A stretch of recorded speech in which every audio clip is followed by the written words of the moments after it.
I want to talk to you today about why we get multiple sclerosis or other autoimmune diseases.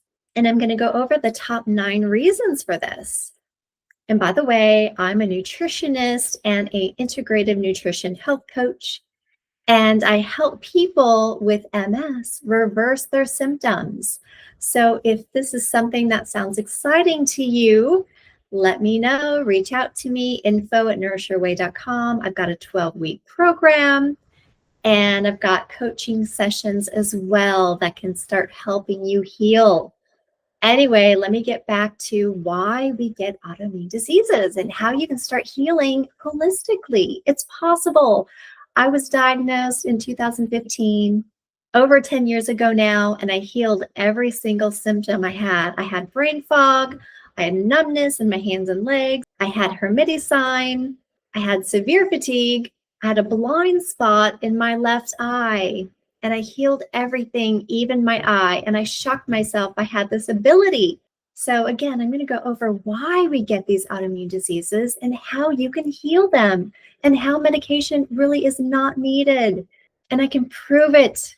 I didn't take any meds at all when I healed my MS. And I've written a book. I'm not here to sell you a book, but I can give you the names of 10 other people who also healed their MS on their own without meds. So most people don't think this is possible, but it is. I want you to start spreading the word that it is. And if you are watching this, you either have MS or you have a loved one that does. And I want you to start looking into how to treat yourself holistically and searching for more answers. But here we go. Number 1, leaky gut.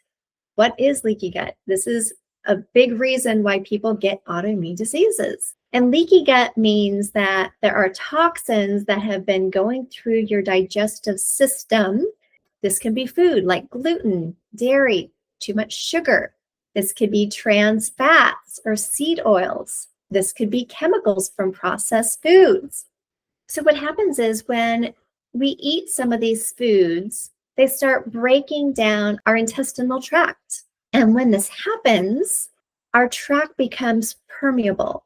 And this means that particles can fall through the tract. And this wreaks havoc on our digestive system and our whole body. And our whole system goes haywire. So how do you fix leaky gut? Well, you got to start eating whole foods. You got to be taking out all those toxins that I just mentioned. And when you start eating whole foods, you start healing your digestive tract. And number 2, toxins. I just went over this, right? Toxins like too much sugar, gluten. Most people are allergic to dairy or have sensitivity to dairy, and most people don't know this. Processed foods. A lot of these chemicals in these foods hurt our body. They hurt our system. And then our bodies start breaking down and causing all these symptoms. So we need to mitigate these toxins and stop putting them into our bodies. Number 3, lack of nutrition. Most Americans and other people in other parts of the world, Australia, the UK, now in other parts of the world, we don't get enough nutrition. So we need to eat more vegetables. We need to eat more quality meats, quality fruits, eat organic as much as you can. And these are the macronutrients that we need. So what is a macronutrient? That is quality meats, carbs, and good fats. We need good fats. And when I say carbs, I don't mean bread, okay? I mean veggies like root vegetables, I mean squash, I mean sweet potatoes, right? Those are the good carbs that we need. And then when we eat correctly, we get the micronutrients that we need. All the vitamins, right? Everything from A to Z or A to zinc. And then we get the calcium and the magnesium and the zinc and the iodine.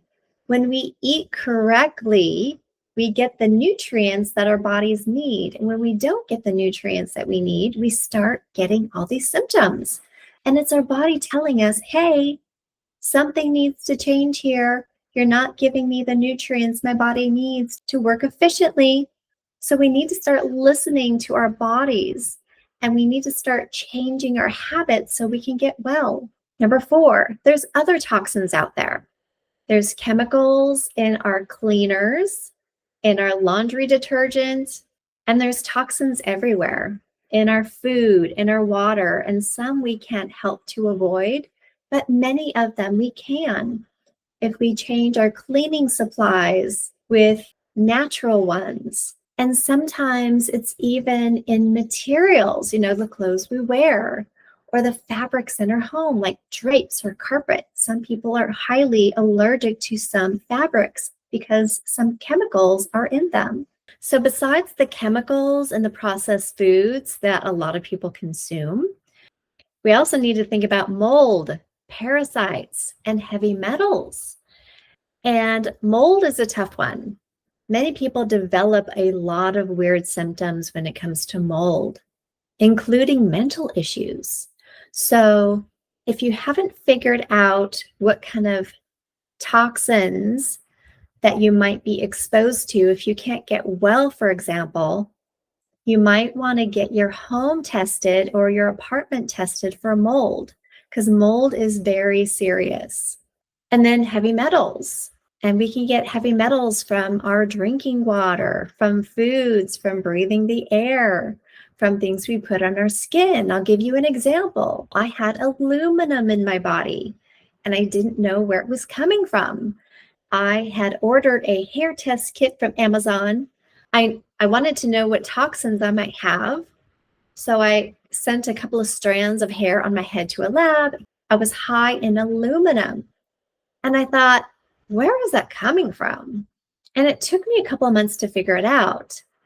And then one day, I read the ingredients on the underarm deodorant I was using. It was aluminum, was one of the top ingredients in it. And I thought, oh my God, this is where it's coming from. So I had to stop that product. So be aware of everything you not only eat, but things you put on your skin, the clothes you wear, the chemicals in your cleaning supplies. So a lot of these are toxic. And then as far as parasites, there's a lot of us that have parasites. And what you want to do with parasites is you want to starve them. So you don't want to feed them sugar. You don't want to feed them any breads because bread turns into sugar in your system. And you want to start eating more bitter foods like broccoli, like arugula, kale, some of the green lettuces, some green vegetables that are bitter. So this is the way you can starve your parasites. And then the other thing is EMFs. So a lot of us, if we have a computer job, maybe if we work from home or in an office, we get too many EMFs from our computers and from our phones and from our electronics in our house. And so we need to be able to step away, take more breaks, go outside, take a walk outside. This is the way we can minimize the amount of EMFs that we're getting. And I remember one day I had spent pretty much all day in front of the computer. And the next day I felt really sick. And I figured out why I was sick. I was getting in too much computer time. I didn't take enough breaks. I didn't go outside. So just be mindful of that as well. So number 5, another toxin is toxic relationships. And I've talked about this. So if you are with a partner, or maybe you have somebody in your family that's toxic, just know you need to set healthy boundaries from that person. If a person doesn't bring you joy and you don't feel good about being around that person, you definitely need to set boundaries. You want to be around people that make you feel good. Hopefully it's not anybody at work that you have to see every day, but you do have to figure out how to mitigate this kind of stress because this is not healthy for you either. And this kind of stress gives out cortisol. And when our body is pumping out too much cortisol due to stress, this can lead to disease. So you need to learn how to mitigate this. Number 6, infections. So you've probably heard that infections like the Epstein-Barr virus, and I've done a little bit of research on this. Most of us have been infected with this kind of virus, but I've also read some studies where it's been linked to MS. And then Candida. And candida is when we have an imbalance in our gut, in our colony within our digestive system. And what it is, it's an overgrowth of yeast and fungi and bad bacteria. So we need to learn how to mitigate that. And I talked about that already. So if you can get away from gluten, sugar, and dairy, those are the main things that you need to avoid, and then start eating more veggies and low fructose fruits like berries, for example, and then quality meats like organic chicken, grass-fed beef, wild-caught fish. Okay, those are really good examples. Number 7, too much stress or too many negative emotions. So if you look at Dr. Gabor Mate, or if you look at Dr. Sarah Zoll, or if you research Dr. Lisa Rankin, all of these doctors will tell you any stress or any negative emotions that might be trapped in your body can also cause disease, which leads me to past traumas, number 8. And I've had to heal my past childhood trauma. I had a parent figure that was a narcissist and also dealt with through my adult years, had caused a lot of trauma with my body, and I had to learn how to release that. Trauma can come in different ways, not only childhood trauma, but relationship trauma, religious trauma, military trauma. If you've been in an accident, maybe a car accident, or maybe you've been in another kind of accident, maybe you've had a loss of a loved one, maybe parents, or maybe a child, maybe a brother or sister, maybe a loss of a pet that you were very close to. Trauma can exist in so many different forms, and we need to learn how to mitigate this or heal this. And trauma can take some time to heal. And also hiring or finding a psychologist or a counselor to help you heal from that trauma is not shameful at all. If that's something you feel you need to do, then go for it. Forgiveness is a big deal. Forgiveness is very healing.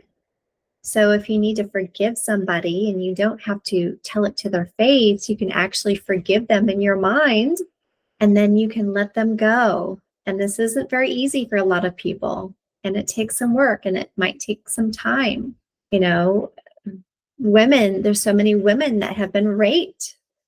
This is a kind of trauma, and it can get stuck in our body, and we need to release it, and we need to forgive the person who did this to us. And I know that's not easy, not at all. So that was number 8, past traumas that you need to heal. Number 9, the last cause that I've got on my list is a lack of exercise. Body movement helps heal. If you're hiking or going for a walk or in nature, if you've heard of tree bathing, I've talked about this. Tree bathing actually is so mentally good for you. And the trees actually give off a chemical that you breathe in, or other kinds of foliage, natural foliage. And if you breathe in these chemicals that are given off naturally from nature, it helps you develop the NKs, the natural killers that actually help you fight off infections and bacteria in your body. And then tree bathing is actually so good for you mentally. It helps you get to a peaceful spot in your mind. It helps you relax. It releases endorphins. So hiking or walking in nature is so good for you. Or if you're into sports, you like to play tennis or pickleball or golf, and hanging out with people that you love and doing these activities are really good for you. So I hope this gives you a lot of ideas on how you can start healing yourself. And if you want more information on my 12-week program, just email me at info@nourishyourway.com. But healing MS is possible. I've done it. I know a lot of other people have done it, and I've helped other people do the same thing. Reach out to me if you have questions. And until next time, you'll hear from me soon.